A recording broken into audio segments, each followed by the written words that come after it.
Gamers just want to play games that are fun, and this is proven fact in games like Minecraft, where you don't have the best graphics, but you have fun gameplay. We've seen a lot of games really rise to the top with really amazing gameplay. Today we're going to take a look at a game called Legends of Elysium that is a strategy game that has a little bit of a different take on the genre and includes NFTs. Let's go take a look. It's mission time. I want you to join the GIA. As a member, you'll unlock exclusive content on my YouTube channel, early access to new games, monthly in-game supply drops, and gameplay ops with me and the rest of the agents. So when it comes to the games that I love, I have a pretty big variety of different types of games that I'll play, but the things that really engage me are games that have a great game loop, right? Something that can just suck you in and you know, oh my gosh, it's been 3 hours already. I can't believe I've been playing it this long. And so a good game I think always does that. And today we're gonna talk about a game called Legends of Elysium that is a trading card game. It's a collectible trading card game with a little bit of a spin. This is a free to play game, but it will include NFT aspects, which is pretty interesting here. So it has high quality art and the gameplay is actually, like I said, pretty unique. What it basically does here is it's taking the kind of, Magic the Gathering style with the cards that you're going to own and collect and trade and even stake. We'll talk about that here in a little bit. And you use them to then place on this different map with these hexagonal map. And each spot that you're going to place down your land is where you're able to place down a specific type of creature that corresponds to that land. It's kind of a combination of like Settlers of Catan style with, kind of Magic the Gathering. And so it has a pretty unique gameplay loop and it actually really draws you in, especially playing with one of my good friends here and fellow agents, Agent Adam. We jumped on and we had a fun time playing Legends of Elysium. So let's go take a look at some of the game footage and then talk a little bit about the game itself and a little bit of review here at the end. So stick around. Let's go check out Legends of Elysium. All right, so here we are. We're playing Legends of Elysium. This is a browser-based game. I have Agent Adam here with me. He's ready to get wrecked at this brand new TCG game that we're going to showcase for you guys here today. So we're jumping into Legends of Elysium. This is the first impressions. You guys can kind of get an idea of what this game is all about. So let's jump in. I don't see a way to choose my board, but I'm just going to hit play here. I think we just hop in and it matches. Oh, there we go. Stash versus Adam. Oh, no. no. Baby. Oh, no. Oh, all right. I'm the first player. Let's go. Oh, it says I'm the first player. Oh, well, all right. We might be getting mark that on the first bug log if there is one. Okay, so I don't have enough mana for anything right now, it looks like. This kind of has Catan vibes, right? Like Settlers of Catan versus like Runeterra. Or like, Risk or something like that. Risk, yeah, okay. We don't really know how to play here, so we're trying to figure this out. So, okay. Yeah, and why do you have 36 health and I only have 30? I got the handicap. Gonna end my turn. All right, the first move this game is gonna set me up way better than last game. Well, I mean, I think that's kind of the whole point. And the pickups on the map are different this time. Yeah, they must change every time, which is interesting. Yeah, it seems like actually they must be different decks because your cards seem to require more mountain terrain and mine seem to require. Yeah, they definitely are. Yeah, yours are more forest. That makes sense because of elf, right? And then orc is I don't mountain. know if orcs are in the mountains. I mean, I guess they are. I mean, this is going to be a sacrifice here, but I think that's okay.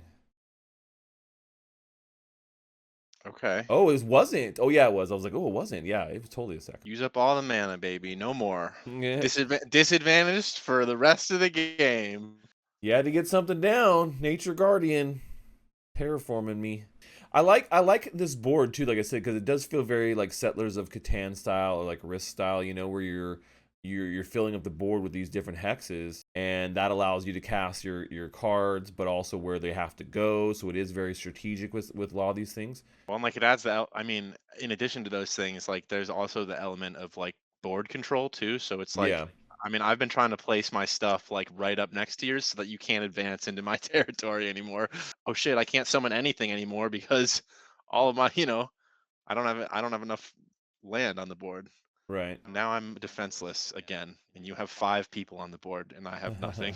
Oh, Jesus Christ! right up you left that spot right open, man. I mean, I don't know what to tell you. Well, it doesn't matter because he's gonna go away right now anyway. Give me that card, sucker. No! Fuck! Give me that No! card, sucker! No! Transform any unit into a 0/1 pig. Guess what's not gonna happen next That's turn to my great fat goblin? Fuck. He would have looked better as a pig, you bastard. Just It would have excuses, potentially- right? So like, oh, you're down. Now you gotta make excuses of like, okay, well, if I lose, now it's like, oh, well, it glitched. So, oh man, I can't wait to play this right here. Nature's joke. Oh fuck! Ah, I forgot. You're a joke, piggy. That's my card too. I which know. I makes stole that card from you. Bro, your deck stole that is so card much from you. better than mine. Your deck is so much better than mine. It's unbelievable. Yeah. Oh boy, You're this little elven bowmaster. You can do whatever you want. I can't. dead. Yeah, I mean, it doesn't. Yeah, it doesn't matter at this point. I'm like, I don't really care what you do. I can't even. I don't think I attacked once this game. Come on, man. You couldn't just. You can't. Victory! Yeah! Pew, pew, pew, pew, pew, pew, pew, pew. No. Taking them out. Look at that. Just soak up that victory. Soak I that didn't. victory. You up. know, someone without a mustache just can't compete with Director Stash over here with the glorious facial hair he's got going.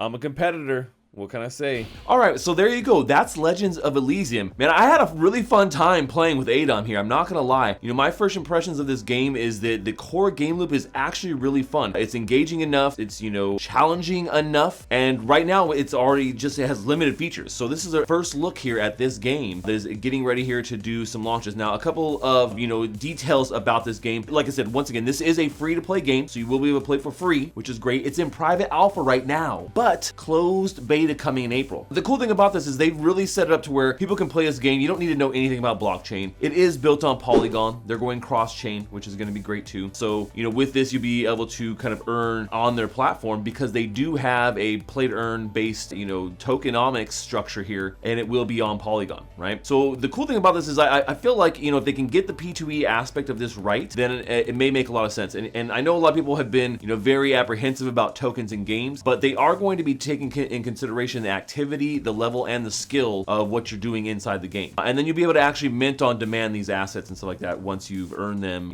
and so they're not actually on chain to start with. They're also going to be doing some pretty cool things like tournaments as well, so you'll be able to earn they earn there too. Now, the LOE token, the LOE token, is going to be used for pretty much everything inside the game. So it is like the premium currency for the game. You can akin this to kind of like V-Bucks or something, in Fortnite and Roblox, right? You'll be using this token for purchasing packs and boards. You'll be using it to increase your hero's level. So when you're trying to level your heroes up, you got to use this token. It'll be, what you get rewards in. It's also going to be used for governance, but it's also the marketplace currency too. So you're going to be using this to produce cards from dust and a couple of other things. So the token itself actually has quite a bit of utility. It's used for literally everything that you're going to be doing in the game outside of just, regular gameplay. And as you saw here, we do have NFTs inside this game. So they're going to be having an NFT Genesis sale here the end of Q2, and then they're looking at doing an IDO that's planned later here in the summer in July. Right now they do have a cool airdrop thing going on where you can do some tasks in their Discord, and so you can kind of get a leg up here before this game actually gets launched out here. Hopefully here coming closed beta in April. So as you guys saw, I had a really good time playing this with Avedon. This is one of those games that, if you can get a buddy to come on and you guys can get on like a chat call like me and Adom did, and you guys can talk crap next to each other back and forth while you're playing, that actually is a lot of fun, being able to do that. And so, with the kind of unique gameplay that we have here, I think that this actually could be a game that, a lot of people could enjoy. It's a casual game. It's easy to jump on. Only takes about 15 minutes, maybe even less, 10 minutes for a match. So it goes pretty quickly, and there is some pretty good amount of strategy there. So it's actually pretty easy to learn. That's what I loved about it. As you saw, we just picked it up. We didn't really have any idea on how to play it, and just as a brand new person to the game, we were playing it pretty quickly within the first match. Everything we kind of got an idea of exactly how it works and some strategy, and you see as we go along it gets better and better. So pretty easy to pick up, and I love that too. So hopefully you guys will take a look here at Legends of Elysium. If you love strategy card games, this is definitely one to take a look at, and there is going to be some play to earn return action here. And so, definitely getting in early on that is a big thing. But once again, I think that the gameplay here is actually, fun enough to be able to have people coming and playing, and then also being able to trade the cards that they are using for their decks here on the marketplace, right? So if it's something that you decide that you don't want to, be involved anymore, at least you have that option. And that's the one thing I really love about NFTs and games like this in particular, because you may end up with some cards that you just don't want anymore, not using in your decks. Like, why keep them around? I've sold Magic cards multiple times in my lifetime, maybe regretted it a couple times, but making that money back off those cards that you've purchased makes a whole hell of a lot of sense. And Legends of Elysium, they understand that. So I hope, if they get the structure right with the actual way that people are being rewarded, and it really is based on activity level and skill, I think that they could go far. Well, that's all the information for today, agents. As always, this briefing never happened. Secret Agent Stash, over and out. Secret Agent Stash.